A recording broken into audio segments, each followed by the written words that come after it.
नमस्कार, capital TV का खास शो ऑपरेशन पाकिस्तान देख रहे हैं आप। मैं हूं आपके साथ पूजा।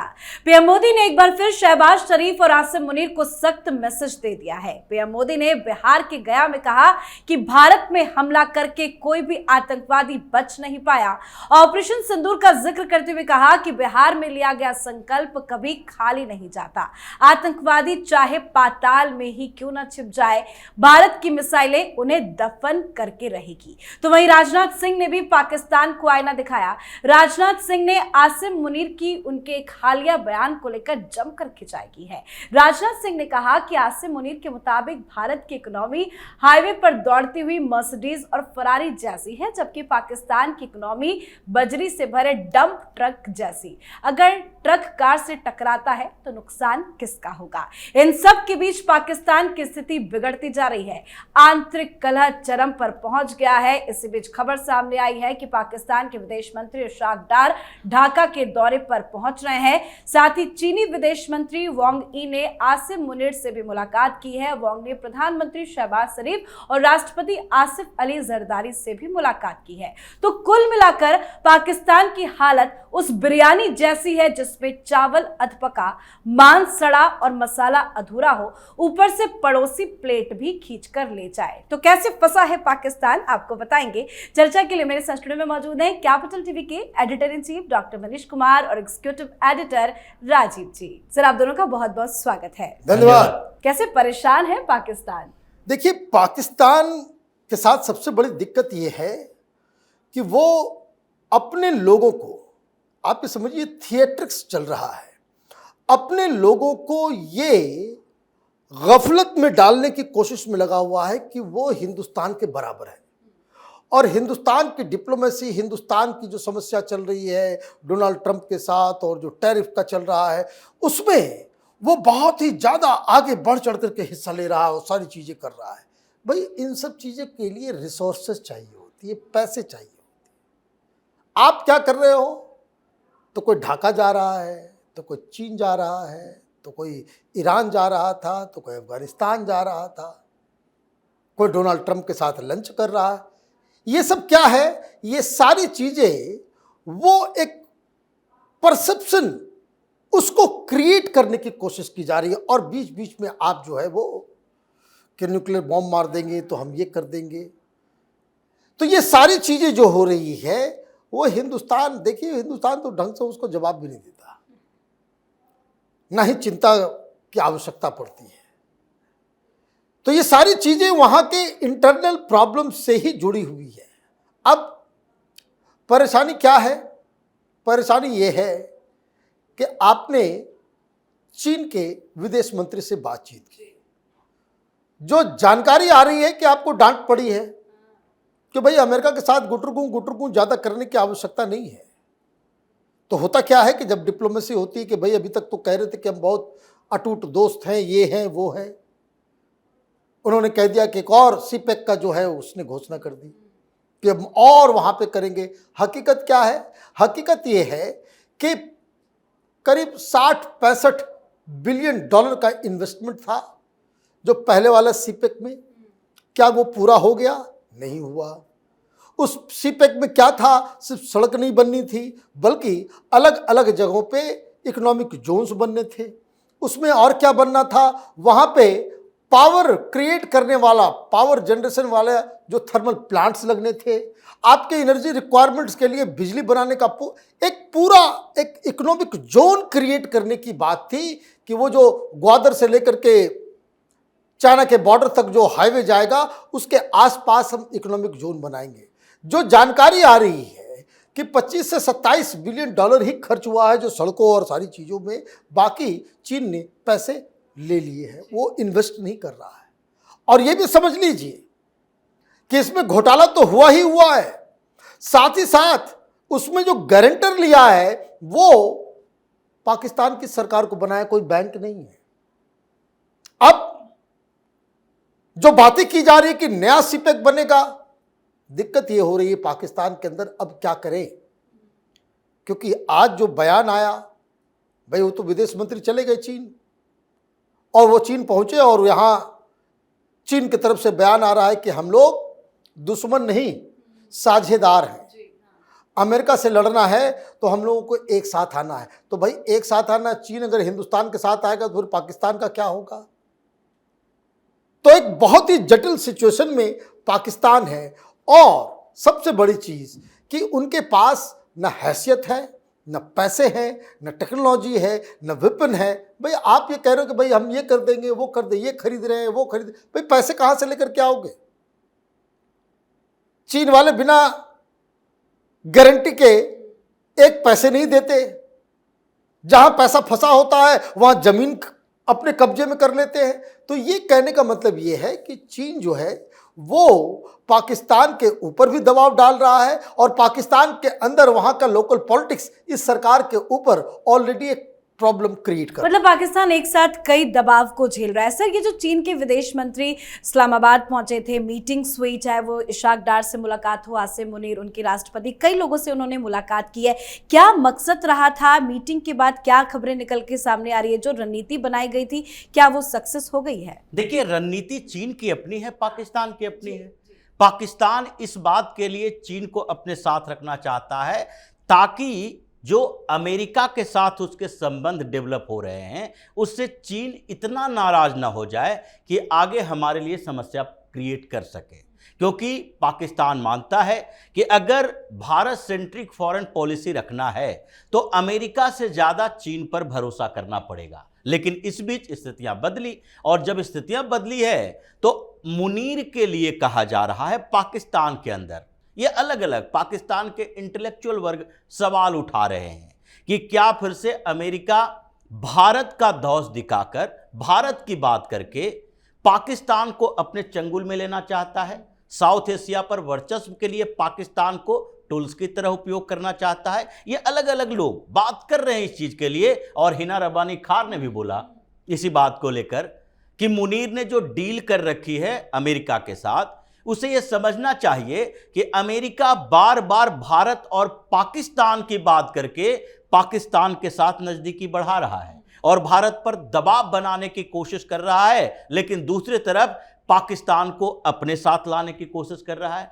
तो ऐसे में अगर हम ये समझ नहीं सके कि हमारा लॉन्ग टर्म रिलेशन किसके साथ अच्छा होगा और भारत और पाकिस्तान के बीच जो अमेरिका एक और दुश्मनी की दीवार लंबी खड़ा करके ये अपनी गोटी सेकने के काम कर रहा है, कोशिश कर रहा है, तो इससे पाकिस्तान को क्या फायदा हो सकता है? क्या हम इंडिपेंडेंट होके अमेरिका के साथ कोई रिश्ते रख सकते हैं कि नहीं? भारत को उसमें बीच में नहीं लाना है। और हम खुद चाहते हैं कि अमेरिका के साथ जो हमारे रिश्ते हों, चाहे स्ट्रेटेजिक हों या फिर इकोनॉमिक हों, ये दोनों तरीके के रिश्ते अमेरिका हमारे साथ बात करे, भारत की बात न करे। और इस बात की चर्चा चली रही थी कि उधर वांग यी जब आए तो उन्होंने सीधे तौर पर कहा कि हमारे लिए कुछ गारंटी चाहिए। और गारंटी की बात ये सीपेक 2 के लिए नहीं है बल्कि सीपेक 1 के लिए है। सीपेक 2 तो आगे चलता रहेगा। उनका मकसद ये है कि ग्वादर से जिनजियांग तक एक इकोनॉमिक कॉरिडोर स्थापित हो ताकि ग्वादर पोर्ट का इस्तेमाल बेहतर तरीके से चाइना कर सके। लेकिन अगर उस बीच आप हमारे नागरिकों की, हमारे इंजीनियर्स की, हमारे प्रोजेक्ट मैनेजर्स की सुरक्षा नहीं कर पा रहे हो, तो ये आसिम मुनीर के लिए संदेश था कि तुम पहले ये निर्धारित करो कि अमेरिका जाकर बीएलए को आतंकी संगठन घोषित करते हो। और बीएलए हमारे खिलाफ इसलिए लड़ रहा है क्योंकि तुम लोगों ने बलूचिस्तान को लूटा और वहां हमारा इन्वेस्टमेंट करवाया, और उसके बाद कोऑर्डिनेशन ऐसा नहीं है कि अगर बलूचिस्तान के लोगों के लिए हम सुविधाएं देते हैं तो उसमें पाकिस्तान की सरकार आड़े हाथों ले लेती है, सीधे आ जाती है। तो हम जो ये $70 बिलियन का इन्वेस्टमेंट, जिसमें से ज्यादातर हो चुका है, और ग्वादर पोर्ट पर जो हमारा करोड़ों अरबों डॉलर का इन्वेस्टमेंट है, वो सब ऐसे ही नहीं छोड़ सकते। जो विस्फोटक स्थिति पैदा होगी, उसमें अगर संघर्ष की स्थिति और पैदा होगी, बलूचिस्तान के क्षेत्रों में वहां के लड़ाके अगर हमारे खिलाफ भी उसी तरह से लड़ने लगे जैसे अभी पाकिस्तान की सेना वहां के पैरामिलिट्री फोर्सेस के साथ करते हैं, तो फिर तो हमारे लोग यहाँ सेना बन के नहीं आ रहे, इंजीनियर बन के आ रहे हैं, प्रोजेक्ट में काम करने वाले हैं, वहां के स्किल्ड लेबर हैं, टेक्नीशियन हैं। ये लोग तो फिर आएंगे ही नहीं, तो हमारा तो प्रोजेक्ट वैसे ही रह जाएगा। और दूसरी तरफ अमेरिका के साथ डील कर रहे हो। तो वांग यी ने चेतावनी दी है कि तुम्हारे साथ मेरा इंटरेस्ट भारत की तरह नहीं है। भारत एक बड़ा बाजार है, मार्केट है, जहां से एक्सपोर्ट इंपोर्ट दोनों के यानी ट्रेड बैलेंस के साथ हम आगे बढ़ सकते हैं। इसलिए चीन के एम्बेसडर ने भारत में कहा कि हम अमेरिका के वर्चस्व वाली उस नीति के खिलाफ भारत के साथ मिलकर लड़ेंगे, हम उसको एक्सेप्ट नहीं कर सकते। लेकिन पाकिस्तान में क्या ऐसी कोई बात हुई? पाकिस्तान का इस्तेमाल करना है, तुम्हारे पास संसाधन है वो रॉ मटेरियल के तौर पर, उसको डेवलप करना पड़ेगा। तो चीन ने जिस तरीके चेतावनी दी है, आगे आसिम मुनीर के लिए परेशानी यही हो रही है कि देश के अंदर उस वर्ग के खिलाफ भी हम लड़ रहे हैं जो कि बार बार कह रहा है अमेरिका की गोद में फिर से नहीं बैठना है।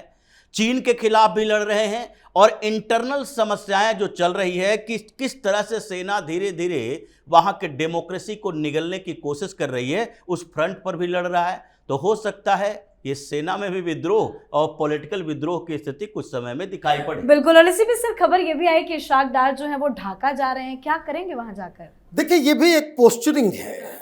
पोस्चरिंग मैं इसलिए कह रहा हूं कि कुछ दिन पहले मुनीर ने कहा था कि हम ईस्टर्न साइड से भी अटैक कर सकते हैं। ये अमेरिका में जो वो भाषण दे रहा था कि हम न्यूक्लियर बॉम्ब मार सकते हैं, उस दौरान उसने ये बात भी कही। अब ये बातें क्यों हो रही है? ये बांग्लादेश ऑलरेडी परेशान चल रहा है। बहुत सारी खबरें, चूंकि वो ट्रंप और टैरिफ के चक्कर में हम लोग भी उसको डिस्कस नहीं कर पा रहे हैं। हर 2-3 दिन के बाद बांग्लादेश के खिलाफ हिंदुस्तान कुछ न कुछ एक्शन लेते जा रहा है। वहां तबाही मची हुई है और वहां की आर्मी चीफ, कितना बढ़िया से उन लोगों ने जन्माष्टमी मनाया। आर्मी चीफ का बयान आया कि भाई हम लोग सेकुलर है, हर धर्म का जो है वो। लेकिन ये जो मौलाना यूनुस है, वहां भी सिविल गवर्नमेंट और आर्मी के बीच वही द्वंद्व जो पाकिस्तान में देखने को मिलता है वो साफ साफ नजर आ रहा है। ये इसाक डार आ रहा है। पहले कौन आया था? पहले कुछ ब्रिगेडियर्स और कर्नल्स आए थे। किससे मिले थे? वो रोहिंग्या टेररिस्टों से मिले थे। इसाक डार वो जो फंडामेंटलिस्ट ग्रुप है, इन लोगों से जाकर के मुलाकात करने जा रहे हैं। लेकिन वहां की स्थिति क्या हो रही है? वहां की स्थिति जो लेटेस्ट जानकारी आ रही है कि अवामी लीग को बैन कर दिया गया है और उसके लोग धीरे धीरे इग्नाइट हो रहे हैं, यूनाइट हो रहे हैं। और ऐसा ना हो कि 1-2 महीने के अंदर जो काम शेख हसीना के साथ हुआ वैसा यूनुस को भी वहां से भागना पड़े। तो वो अपने आप को कैसे साबित करेगा, कैसे अपने आप को बचाएगा? तो ये जो बांग्लादेश के जो एक्सपर्ट्स हैं वो ये बता रहे हैं कि वो फंडामेंटलिस्ट ग्रुप्स के गोद में जाकर के बैठ गया है। जमात और आईएसआई, इस तरह के लोगों के साथ जो है वो इस सरकार की कोऑर्डिनेशन अच्छे तरीके से चल रही है और यही प्रेशर वो बनाना चाह रहा है। इंडिया के बगैर बड़ी दिक्कत होने वाली है। ट्रंप ने जो टैरिफ लगाया है वो भी कम नहीं है। 26% जो है टैक्स जो है, टैरिफ जो है इसके ऊपर लगा दिया गया है। वहाँ ऑलरेडी इकॉनमी डाउन है। तो ये मुझे लग रहा है कि ये जाएंगे तो ज़रूर, वहाँ से कुछ भाषणबाजी होगी, लेकिन रेस्ट अश्योर्ड बांग्लादेश अगर ज़रा सा भी इधर उधर करने की कोशिश करेगा तो उसको ज़रा सा भी इल्म नहीं है कि वहाँ की आर्मी सरकार के साथ नहीं होगी और हिंदुस्तान एक अलग ढंग का ऑपरेशन ढाका के ऊपर कर सकता है। तो सर क्या लग रहा है कि बांग्लादेश और पाकिस्तान मिलकर कोई डील कर रहा हो? देखिए, पाकिस्तान डील कर रहा है। पाकिस्तान, जैसे हम लोग पाकिस्तान को ऑब्जर्व करते हैं, वहाँ के सिचुएशन को हमारे यहाँ का आईबी देखता है, रॉ देखता है, उसी तरीके से वहाँ के लोग भी देखते हैं, वहाँ के आईएसआई भी देखती है। और जो सिचुएशन चेंज हो रहे हैं उसमें पाकिस्तान को ये बड़ी समस्या हो रही है कि जम्मू कश्मीर के क्षेत्रों से 1-2 ऐसे 2-4 टेररिस्ट अगर भेजते हैं तो समस्याएं बढ़ जाती है। वो वहां टेकल नहीं कर पाता, जम्मू कश्मीर से आगे नहीं बढ़ पाता और जम्मू कश्मीर में अब पुरानी वाली सरकार नहीं रही, वो यूनियन टेरिटरी बन चुका है। और इस बीच जो सर्च ऑपरेशन चल रहा है, इसके पूरे सिंपैथाइजर बेस को तोड़ा जा रहा है। अभी 4 सरकारी कर्मचारियों को हटाया गया। क्यों? क्योंकि वो टेरर फंडिंग के शिकार थे, वो टेरर फंडिंग करवाने में भूमिका निभाते थे, उसके सिंपैथाइजर बने हैं। अभी कई इंटेलेक्चुअल भी नपेंगे, जो बड़े बड़े प्रोफेसर बनते हैं, बड़े जर्नलिस्ट हैं, ये जो जिस तरीके से जम्मू कश्मीर में घाटी के क्षेत्रों में मुसलमान युवाओं को भ्रमित करके पाकिस्तान के गोद में बैठाते थे, इन सब पर एक्शन हो रहा है। तो उसे लगता है कि जम्मू कश्मीर का क्षेत्र अब हमारे लिए सुरक्षित नहीं रहा। लेकिन बांग्लादेश के प्रति भारत का सॉफ्ट नेचर रहा, क्योंकि बहुत बड़ा शत्रु देश नहीं था, यह मित्र कंट्री थी। ये कुछ दिनों से जब स्थितियां बदली तो उसके बाद ये लगने लगा है कि ये भी वही जाहिल पाकिस्तान की तरह है। लेकिन पहले से हम बहुत सॉफ्ट रहते थे और सबसे ज्यादा घुसपैठ बांग्लादेश के माध्यम से होता है। और जिन जगहों पर सबसे लंबा बॉर्डर है हमारा बांग्लादेश के साथ, लेकिन पश्चिम बंगाल से लेकर नॉर्थ ईस्ट तक ये पूरे क्षेत्र में जो सरकारें हैं, जैसे पश्चिम बंगाल में ममता बनर्जी की सरकार, क्यों कहा जाता है बांग्लादेशी घुसपैठिए पश्चिम बंगाल के माध्यम से सबसे ज्यादा आते हैं? क्योंकि उन लोगों ने छूट दे रखी है। तो पाकिस्तान चाह रहा है कि अब एक नया फ्रंट खोले। जैसे असीम मुनीर ने कहा था, डॉक्टर साहब ने कहा कि उसने कहा था कि हम ईस्टर्न फ्रंट से अब अटैक करेंगे। अटैक का मतलब कभी भी इन लोगों का सीधे युद्ध के मैदान में आना नहीं होता, क्योंकि 1971 के बाद इन लोगों ने सोच लिया है कि अब केवल प्रॉक्सी वार ही भारत के खिलाफ छेड़ सकते हैं। सीधी जंग लड़ोगे तो 4 दिन में ऑपरेशन सिंदूर के समय क्या हाल हुआ, उसमें भी अधूरी जंग, ये पूरी जंग नहीं थी। तो इसीलिए ये चाह रहा है कि वहां पर ये जो टेररिस्ट ऑर्गेनाइजेशन है उसको बढ़ाएं और पाकिस्तान के टेररिस्टों के लिए वहां के लिए एक सेफ रास्ता ढूंढे और वहां से भारत के अंदर एक फिर से प्रॉक्सी वार छेड़े, जो पहले जम्मू कश्मीर के माध्यम से होता था। पंजाब का फ्रंट ये खोल नहीं सकता, वहां पहले से सिक्योरिटी टाइट है, फेंसिंग भी है। तो इसलिए इन लोगों की चाल वही है। अब भारत सरकार, भारत की एजेंसी इस बात को पहले से समझ रही है, इसलिए इनके एजेंडे को फेल करने के लिए सबसे पहले तो बॉर्डर स्टेट में, जो बार बार अमित शाह कहते हैं कि जितने बॉर्डर स्टेट है उसके बॉर्डर डिस्ट्रिक्ट की सुरक्षा की जिम्मेदारी केंद्र सरकार की होनी चाहिए। नहीं तो ये भारत को इन घुसपैठियों का धर्मशाला बना देगा। वो स्थितियां अभी सामने आने वाली है। ममता बनर्जी की सरकार वहां जाए तभी सबसे बेहतर सुरक्षा की व्यवस्था वहां भी हो सकती है। और इन तनाव के बीच चाहे वो पीएम मोदी हो या राजनाथ सिंह ही क्यों ना हो, रह रहकर ऐसे बयान दे देते हैं जो पाकिस्तान को झटका दे देता है। बहुत बहुत धन्यवाद सर आप दोनों का। धन्यवाद।